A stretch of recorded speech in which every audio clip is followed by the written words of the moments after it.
Good morning, everyone.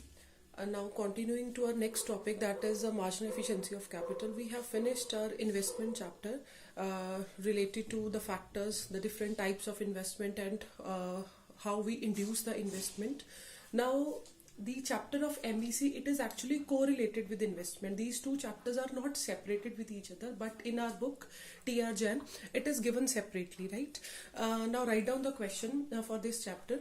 It is what do you mean by marginal efficiency of capital and what are the determinants of it, and also derive the rate of MEC. I'm repeating the question again. The question number 1 is that what do you mean by marginal efficiency of capital and what are the two determinants of MEC, and how we determine the rate of MEC.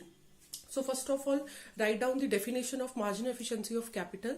MEC refers to the expected rate of profitability which every entrepreneur expects to receive in its business. So expected stands for that it is that income which a person is expecting to receive in the future. We have not actually received it, but we are expecting to receive in the future with the help of that investment which we have made, right? So MEC depends upon two determinants. Number 1 is called as, what is it? Number 1 is called as supply price, and second is called as prospective yield. Now what do you mean by supply price? Its short form is SP and the short form of prospective yield is PY. Now what is the meaning of supply price? Supply price stands for investment. The investment which we are making today, that is called as the supply price, which is also called the cost of the asset, and prospective yield stands for the expected return to be received from an asset.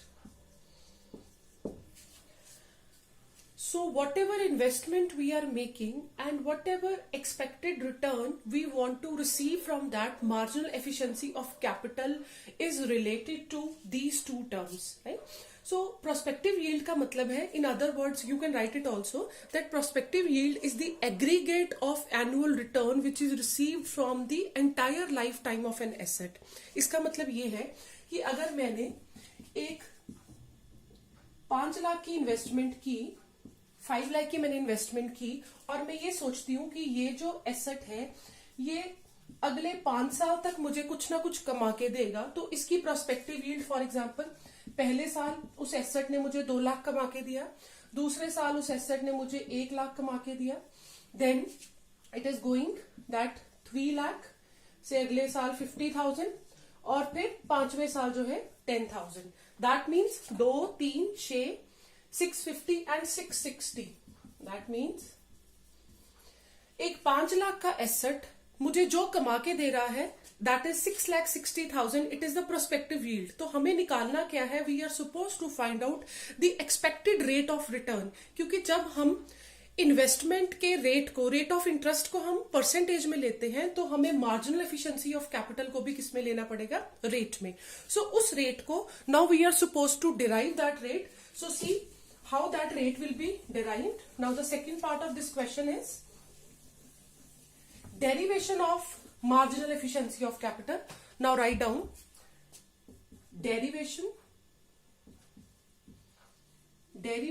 of MEC. How to derive this rate, marginal efficiency of capital का rate जो है वो कैसे derive होता है?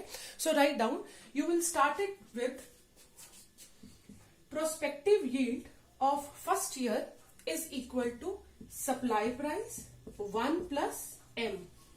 ठीक है? PY1 क्या है? Prospective yield of first year, जैसे मैंने एग्जांपल में बताया कि वो 2 लाख है. ठीक है? सप्लाई प्राइस क्या है? सो एक एसेट का सप्लाई प्राइस सिर्फ एक ही होगा, which is the cost of the investment और cost of the project. Prospective yield हर साल चेंज होंगे.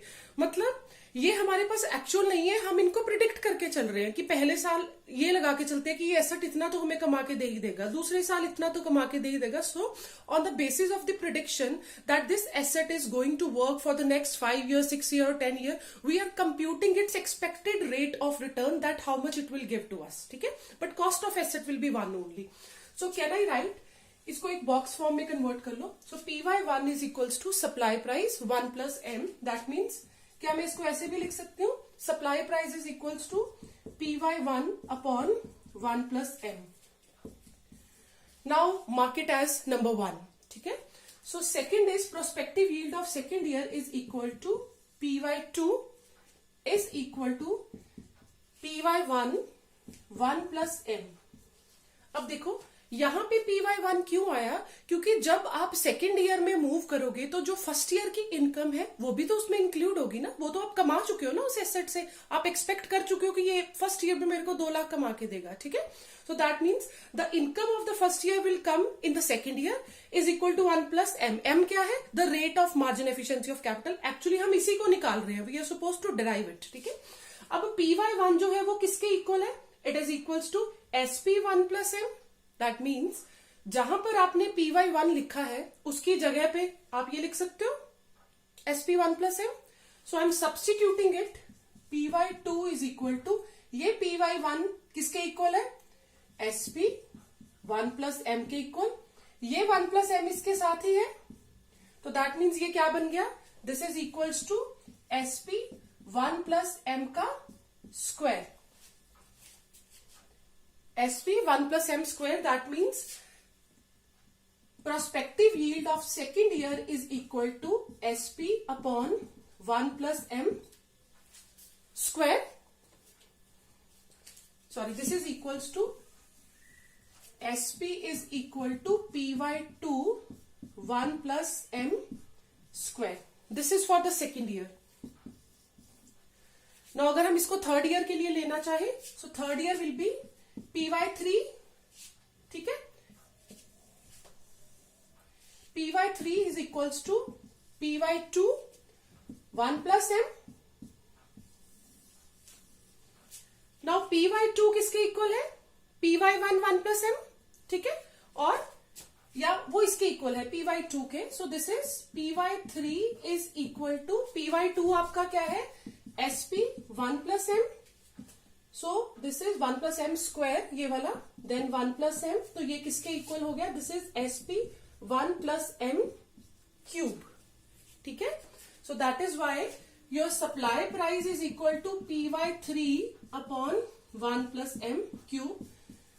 This is your third equation. So यहां तक हम n तक कंप्यूट कर सकते हैं. So we are computing here for 3 years. That is first year, second year and third year.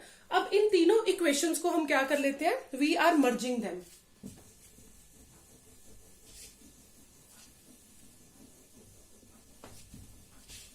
So see it.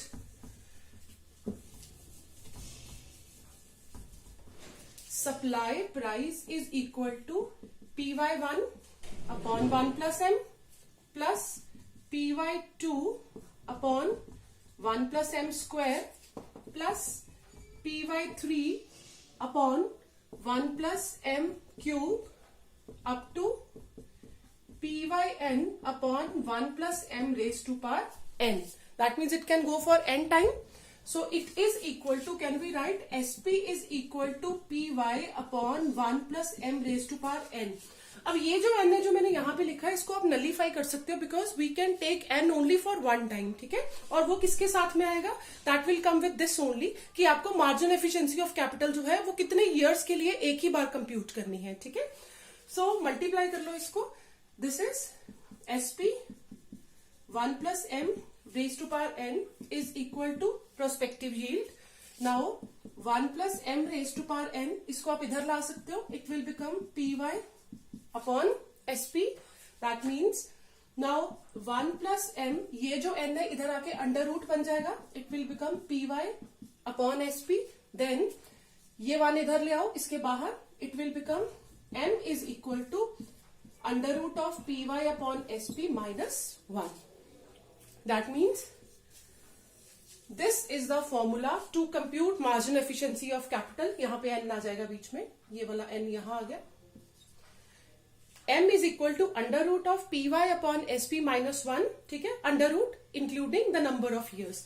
Now for example अगर हम ये कहें कि आपका जो प्रोस्पेक्टिव यील्ड है, suppose that is 1210 and supply price जो है दैट इज 1000, एक छोटी सी एग्जांपल है, और एन है आपका 2 years. तो व्हाट इज एक्स एमईसी, इसका एमईसी कितना होगा? So MEC would be equal to, we will compute it, m is equal to under root 1210 upon 1000 minus 1, n आपका 2 है, ठीक है.